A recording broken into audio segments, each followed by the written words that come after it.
ஒரு விஷயத்தில் அடுத்தவங்களோட கருத்தை நம்ம அக்செப்ட் பண்ணுறதும் இல்லை, எதிர்க்கிறதும் இல்லை. அந்த இடத்த விட்டு நீங்களாம் நகர்றீங்க. அது நகர்ந்தால் தான் பிரச்சனையே இல்லை. உடல்நலம் பேணி பாதுகாத்துக்க நல்லது, மனநலம் பேணி பாதுகாத்துக்க நல்லது. ஏன்னா மனம் கூட உங்களை தாண்டி உங்களுக்கு தனி தைரியம் வந்துடுறதுக்கான வாய்ப்புகள் இருக்குது. அனைவருக்கும் வணக்கம். இன்றைய காணொளி வருகின்ற தட்சிணாயனத்தில், அதாவது உத்தராயணம் மற்றும் தட்சிணாயனன்றது ஆண்டுக்கு 2ஆக பிரிக்கப்படக்கூடிய அயனங்கள். அதாவது தை முதல் ஆனி வரை உத்தராயணமாகவும், ஆடி முதல் மார்கழி வரை தட்சிணாயனமாகவும் நினைக்கிறோம். இந்த தட்சிணாயனத்தில் முதல் மாதம் அப்படின்றது ஆடி மாதம்.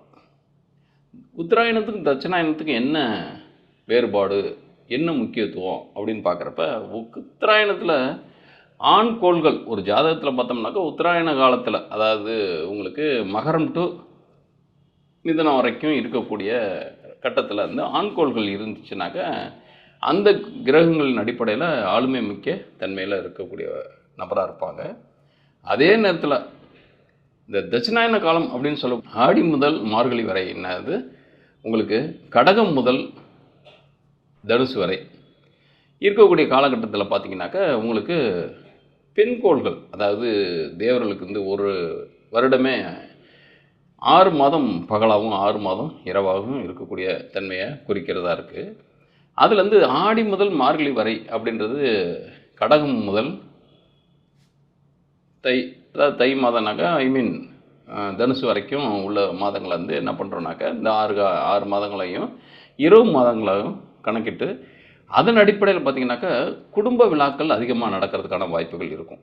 இந்த உத்தராயணத்தில் எப்படி பொது சமுதாய விழாக்கள் நிறையா இருக்குதோ, தேர் திருவிழாக்கள் நிறையா இருக்குதோ, இந்த இடத்துல வந்து தேர் திருவிழாக்கள் பெருசாக இருக்காது. இந்த இடத்துல பார்த்திங்கன்னா குடும்ப விழாக்கள் அதிகமாக இருக்கும். ஆடி 10 ஆரம்பிக்கும். அதனால தான் ஆடி மாதமையும் மார்கழி மாதத்தையும் பீடை மாதங்கள் அப்படின்னு சொல்லிட்டு சுபகாரியங்களை தவிர்க்கிறது நல்லது அப்படின்றவாங்க. அது பொதுவான தன்மை தானே ஒழிய, ஆடி மாதத்தில் என்னென்ன காரியங்கள் செய்யலாம் செய்யக்கூடாது அப்படின்றது ஒரு காணொலியாக நான் அடுத்து ஒரு காணொலி போடுறேன். இந்த ஆடி மாதம் எப்படி ஒரு சிறப்புமிக்க மாதமாக கருதப்படுது, இந்த உத்தராயணம் முடிஞ்சு தட்சிணாயனம் ஓப்பனிங்கில் இருக்கக்கூடிய மாதத்தை சொல்கிறது மிகப்பெரிய அளவில் மாற்றத்தை ஒவ்வொரு ராசிக்கும், ஒவ்வொரு ஜாதகருக்கும், ஒவ்வொரு இண்டிவிஜுவல் பர்சனுக்கும் மிகப்பெரிய அளவில் மாற்றங்களை தரும். அவங்களுடைய வாழ்வியல் தன்மையில், அவங்களுடைய அன்றாட வாழ்க்கையிலையும் சரி, இந்த எண்ணெய் ஓட்டத்துலையும் சரி அதிகமாக. ஏன்னா சந்திரனுடைய ஆளுமை அதிகமாக இருக்கிறதுக்கும், அதே நேரத்தில் 5ஆம் இட ஆளுமை சக்தி அதிகமாக இருக்கிறதுக்கான வாய்ப்புகள் இந்த ஆடி மாதத்துலேருந்து ஆரம்பிக்கும். இதில் ஒவ்வொரு ராசிக்கும் எப்படிப்பட்ட சுப பலன்களை இந்த ஆடி மாதம் தரப்போகுது அப்படின்றத, ஆடி மாதம்ன்றது உங்களுக்கு ஆக்சுவலாக பார்த்தோம்னாக்கா 16ஆம் தேதி நண்பகல் 11:24 ஆரம்பமாகிடும். ஆனால் பொதுவாக அது வந்து செவ்வாய்க்கிழமையாக இருக்கும். ஆனால் பொதுவாக என்னன்னாக்கா சூரிய உதயத்தப்ப எந்த மாதம் இருக்கோ, எந்த நட்சத்திரம் இருக்கோ, எந்த திதி இருக்கோ அதை தான் நம்ம எடுத்துக்கிறோம் கணக்கிட. அப்படி அதன் அடிப்படையில் பார்க்குறப்ப 17ஆம் தேதி தான் ஆடி மாதம் பிறப்பு அப்படின்றது காலண்டரில் போட்டிருப்பாங்க. பட்டு பஞ்சாங்கத்தின் அடிப்படையில் பார்க்குறப்ப உங்களுக்கு 16ஆம் தேதி நண்பகல் 11:24 சில பஞ்சாங்கங்களில் 11:19 கூட, இது 11:19 கூட வந்துடுறதா சொல்லுவாங்க. அதாவது என்னன்னாக்கா மிதுனத்திலேருந்து சூரியன் வந்து கடகத்துக்கு வந்துடணும் 00.01 பாகையில் எப்போ அவர் சுவிட்ச் ஓவர் ஆகிறாரோ அப்போ எந்த மாதிரியான லக்னத்தில் அவர் இந்த சூரியன் பிரவேசிக்கிறப்ப எந்த லக்னம் உதயமாகுதுன்னு பார்க்குறப்ப கன்னியா லக்னம். அதேமாதிரி சந்திரன் எந்த ராசியில் நிற்கிறாரு அப்படின்னம்னாக்கா துலா ராசியில் விசாக நட்சத்திரத்தில் 2ஆம் பாதம் அப்படின்றதுல. இதன் அடிப்படையில் ஒவ்வொரு ராசிக்கும் நம்ம வரையறுத்துட்டு வருவோம் அதோட பலாபலன்களை. இத்தகைய தன்மையில் ரிஷபராசி நேயர்களுக்கு எப்படிப்பட்ட சுப பலன்களை இந்த ஆடி மாதம் தரப்போகுதுன்னு பார்க்குறப்ப, ஆடி மாதம் உங்களுக்கு ராசிக்கு 5ஆம் இடத்துல தான் உதயமாகுது. கன்னியா ராசியில் லக்ன புள்ளி விழுது. சந்திரன்ன்றது 6ஆம் இடத்துல இருக்கார். 3 கூடைய சந்திரன் 6ல் இருக்கிறதுன்றது நல்லதில்லைன்னா தைரிய குறைபாடு வர்றதோ அல்லது உடல் நலம் சார்ந்த டிசீஸ் நிறைய வர்றதுக்கான வாய்ப்புகள் இருக்கும். இப்போ அட் ப்ரெசண்ட்டு ஜென்ம குரு அப்படின்றது சில சமயம் பார்த்திங்கனாக்கா உடல் நலம் சார்ந்த பிரச்சனைகள் நிறையா, அதாவது நிறைய விஷயங்களை நீங்கள் வந்து அப்படியே அதாவது அடாப்ட் பண்ணி போகிறதுக்கான வாய்ப்புகள் இருக்கும். அதாவது அதை அக்செப்ட் பண்ணிக்கிறீங்க. அதாவது என்னென்னா வேறு வழியே இல்லை, உங்களுக்கு சோர்ஸே இல்லை. அதாவது இதை எகென்ஸ்டாக பண்ணி பிள்ளைங்களுக்கு எகென்ஸ்டாக, வீட்டுக்காரருக்கு எகென்ஸ்டாக, வீட்டுக்காரம்மாக்கு எகென்ஸ்டாக, உங்களோட பேரண்ட்ஸுக்கு எகென்ஸ்டாக எதையுமே மூவ் பண்ண முடியல. அதை அப்படியே அக்செப்ட் பண்ணிக்கிறதுக்கான வாய்ப்புகள் தான் அதிகமாக இருக்கும். ஏன்னா மீறினா உங்களுக்கு ஸ்ட்ரென்த்து கிடையாது. ஏன்னா ஜென்ம குரு அப்படின்றது பெரிய அளவில் ராமரே தன்னுடைய வனவாசத்தை ஓப்பனிங் பண்ணுறப்ப ஜென்மத்தில் குரு வரப்போ தான் அது மாதிரி நிகழ்வு நடந்ததாக புராணங்களில் சொல்லப்படுது. அப்போ ஜென்ம குருவில் ஒரு மனிதன் எப்படி ஒரு 7.5 சனியில் கஷ்டப்படுறானோ, அதே மாதிரி இதில் அஷ்டமத்து குருவில் எப்படி கஷ்டப்படுறோமோ அது மாதிரி ஜென்ம குருவிலையும் கஷ்டப்படுவாங்க. அந்த ரிஷபராசி நேயர்களுக்கு அந்த மாதிரி தருணங்கள் தான் இப்போ ஓடிட்டுருக்கு. இப்போ குரு வந்து சந்திரனுடைய சாரத்தில் வர பயணப்படுறாரு. சந்திரன்றது உங்களுக்கு ராசிக்கு 6ஆம் இடத்துல அதிகபட்சம் ருணோ ரோக சத்துரு தான் ஒர்க் அவுட் ஆகிட்டு இருக்கும். அப்போ ருண ரோக சத்துரு அப்படின்றது ருணம்னா 6ஆம் இடத்தை சொல்லக்கூடியதாக இருக்குது, ரோகம் வியாதிகளை சொல்லக்கூடியது, கடன்களை சொல்லக்கூடியதாக இருக்குது. சத்துருன்றது எதிரிகளை சொல்லக்கூடியதாக இருக்குது. உறவுகள் வழி சிக்கல்கள் வர்றதுக்கான வாய்ப்பு, அல்லது உங்களுடைய கணவன் மனைக்குள்ளே இருக்கக்கூடிய உடல்களை பெரிய அளவில் ஒரு முரட்டுத்தனமான ஜட்ஜ்மெண்ட்டோ அல்லது டிசைன் எடுக்கிறதுக்கான வாய்ப்புகள் நிறையா இருக்குது. அப்போ கொஞ்சம் கவனமாக இருங்க. இந்த ஆடி மாதம் அப்படின்றது நல்ல மாதம். உங்களுக்கு 5ஆம் இடத்துலேருந்து உற்பத்தி ஆகிறது, 5ஆம் இடத்துலேருந்து தோற்றம் தர்றது அப்படின்றது நல்ல அமைப்பு. எனக்கு கூட கேது இருக்கார். அதிகமாக ஆன்மீகம் தொடர்புடைய விஷயங்களில் செஞ்சுக்கங்க. இந்த இடத்துல உயர்கல்வி சார்ந்த விஷயங்கள் இருந்துச்சுனாக்கா அதை தாராளமாக, ஏன்னா 5ல் கேதுவோட சேர்ந்தா அந்த லக்னம் புள்ளி விழுது. அப்படின்றப்ப இந்த கேது உங்களுக்கு சந்திரன் சார்ந்தான் பெறார். அஸ்தம் 3ஆம் பாதம் அப்படின்றப்ப உங்களுக்கு இது அஸ்தம் 2ஆம் பாதம், அதே மாதிரி லக்ன புள்ளி தான் அஸ்தம் 3ஆம் பாதம், கேது வந்து அஸ்தம் 2ஆம் பாதம். அது உங்கள் ராசியிலே தான் இருக்குது நவம்ச ரீதியாக. அப்போ உங்களுக்கு ஆன்மீகம் அதிகமாக தேடல், எதை தின்னா பித்தம் தெளிக்கும், எதை தின்னா இந்த பிரச்சனையிலேருந்து வெளியே வருவோம். இப்போ வியாதியே இருக்குனாக்கா இந்த டாக்டர்கிட்ட போனால் சரியாயிடுமா, இந்த டாக்டர்கிட்ட போனால் சரியாயிடுமா, இந்த மருந்தை குடித்தா சரியாயிடுமா, அந்த மருந்தை எடுத்துக்கிட்டால் சரியாயிடுமா, இந்த மாதிரி ஒரு குழப்பமான தன்மை. கடன்கள் இருந்துச்சுனாக்கா அந்த கடன்களை எப்படி கேரியை ஃபார்வர்ட் பண்ணுறது, எப்படி அந்த கடன்களை சிறுகடனை வந்து பெருங்கடனாக மாறுறதுக்கு, பெருங்கடனை ஃப்ராக்மெண்ட் பண்ணி செதுக்கி செதுக்கி சின்னதாக மாற்றுறது, இந்த மாதிரி பல விதங்களில் ஃபேமிலியில் பார்த்தீங்கன்னாக்கா யாரும் எல்லாம் நியூக்ளியர் நவகிரகம் மாதிரி இருக்காங்க. அவங்கவுங்களுக்கு ஒரு யோசனை, அவங்கவுங்களுக்கு ஒரு தாட்ஸு, அவங்கவுங்களுக்கு ஒரு திங்கிங் கெப்பாசிட்டி வச்சுக்கிட்டு அவங்கவுங்க தனக்கு தோன்றதெல்லாம் கருத்துன்னு சொல்லிட்டு இருக்கிறதுக்கான வாய்ப்புகள் நிறையா இருக்கும். அப்போ நீங்கள் உங்களுக்கான கருத்தை நீங்கள் அவங்கள்ட்டெல்லாம் இம்ப்ளிஃபை பண்ணவே முடியாது. ஏன்னா உங்களுக்கு இந்த இடத்துல உங்களுடைய சந்திரன் 6ஆம் இடத்துல இருக்கிறது உங்களுக்கு ஆக்சுவலாகவே என்ன பாவம் இயங்க போகுதுன்னா 7ஆம் இடத்துக்கு அதிபதி தான். 7ஆம் இடத்துக்கு அதிபதி உங்களுடைய ராசியிலே இருக்கார். யார்? செவ்வாய். 7-12 கூடைய செவ்வாய் ராசியில் இருக்கார். யாரோட சாரத்தில் இருக்கார் அப்படின்னம்னா 4 கூடைய சூரியனுடைய சாரத்தில் இருக்கார். அப்போ சூரியனுடைய கார்த்திகை 2ஆம் நட்சத்திரத்தில் 2ஆம் பாதத்தில் தான் இருக்கார். அப்படின்றப்ப உங்களுக்கு ராசிக்கு 9ஆம் இடத்துல அது விழுறதுக்கான வாய்ப்புகள் இருக்கும். அப்போ 4, 7, 9 தான். இப்போ செவ்வாய் எப்படி அவர் தன்னை எடுத்துக்கிறாரு, ஏக்கிக்கிறாரு அப்படின்னோம்னாங்க, செவ்வாய் 7 கூடைய ராசியில் இருந்தால் கூட அவர் 9ஆம் பாவத்தை தான் ஏற்கிறார். அப்போ ஒரு விஷயத்தை விட்டு நீங்களாக விலகிடுறீங்க. ஒரு விஷயத்தில் அடுத்தவங்களோட கருத்தை நம்ம அக்செப்ட் பண்ணுறதும் இல்லை, எதிர்க்கிறதும் இல்லை. அந்த இடத்த விட்டு நீங்களாம் நகர்றீங்க. அது நகர்ந்தால் தான் பிரச்சனையே இல்லை. அதுக்கு எதிர்வினை ஆற்றினீங்க அப்படின்னம்னாக்கா நிச்சயமாக இந்த இடத்துல கணவன் மனைவி கான்ஃப்ளிக்ட் அதிகமாக ஏற்படுறதுனால நீங்கள் அவங்களுக்கு எதிர்வினை ஆற்றினீங்கனாக்கா நீங்கள் தோற்று போகிறது நிச்சயம். அப்போ கணவன் மனைக்குள்ளே இருக்கிற பேதங்கள், பிரச்சனைகள் எல்லாமே இஷ்யூஸ் பெருசாகிறதுக்கான கன்வெர்ஷன் ஆகிறதுக்கான வாய்ப்புகள் அதிகமாக இருக்கும்.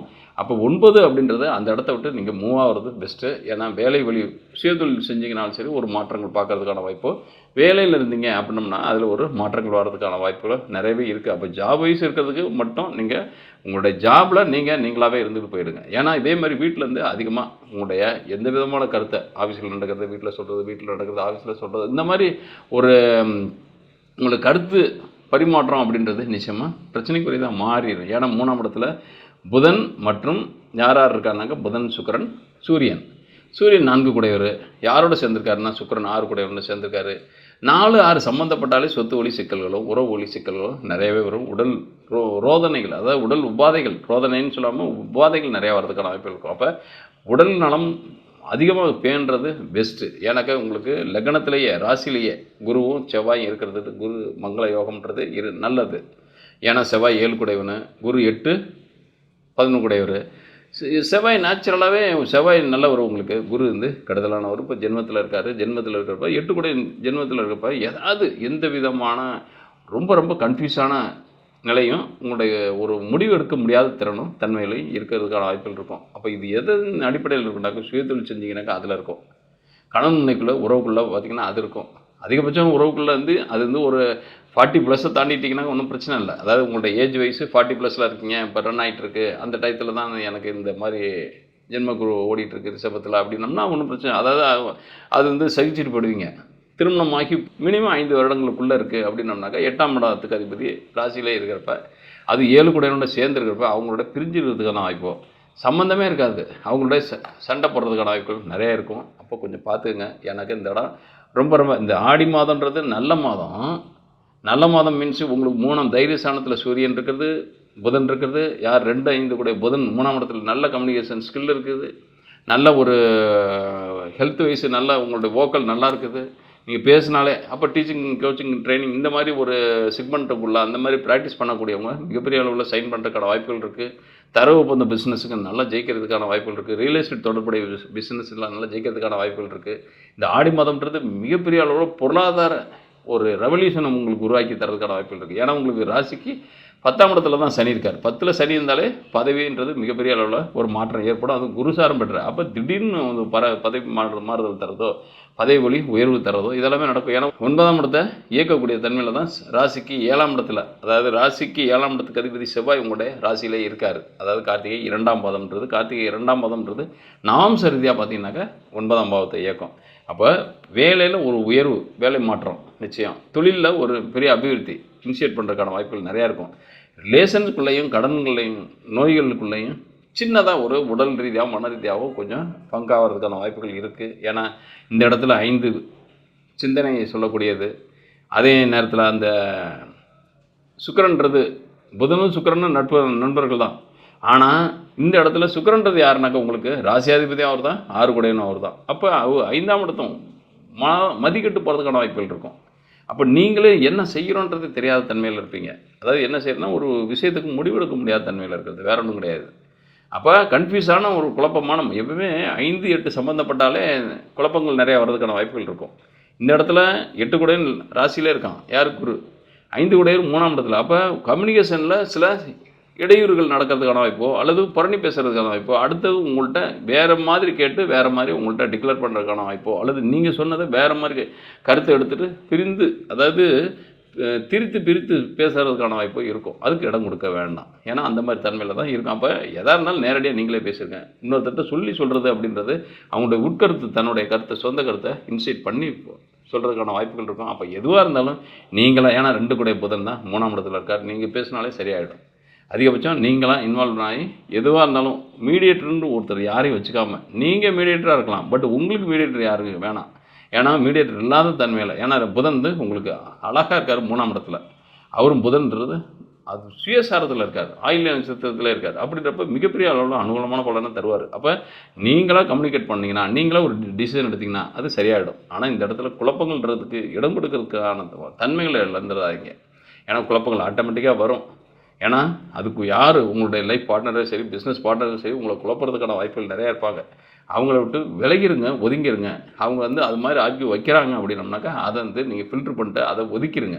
ஒதுக்குனாலே போதும். நீங்கள் வந்து சாதாரணமாக எந்த ஒரு விஷயத்தையுமே நம்ம லேசியாக ஹேண்டில் பண்ணோம்னாக்கா அது சக்ஸஸ் ஆக முடியும். ரொம்ப ஹார்டாக அதை போட்டு ரொம்ப, அதாவது 5, 8 கனெக்ட் ஆனாலே அந்த ராசிநாதர், அந்த ராசி அதிபதிகள் பார்த்தீங்கன்னாக்கா, அந்த ராசி அதிபதிகள்னால் அந்த ராசிக்காரர்கள் பார்த்தீங்கன்னாக்கா ரொம்ப குழப்பமான ஒரு டிசிஷன் எடுக்க முடியாது அவங்களால. குழப்பணும் குட்டையில் மீன் பிடிக்க முடியுமா? அது போல் தான் 5, 8ன்றது. 5ன்றது சிந்தை, 8ன்றது குழப்பம், கலகம் இதெல்லாமே சொல்லக்கூடியது. அப்போ என்ன கலகமான இடத்துல உங்கள் எண்ணங்களில் என்னத்தை ஒரு தெளிவான தீர்வுகளையோ, தெளிவான தன்மைகளோ, தெளிவான முடிவுகளோ எடுக்க முடியாது. ஆனால் உங்களுக்கு நேச்சராகவே 3ஆம் இடத்துல 3 கோள்கள் சுக்கிரன், புதன், சூரியன் இருக்கிறது மிகப்பெரிய வலிமையான தன்மை.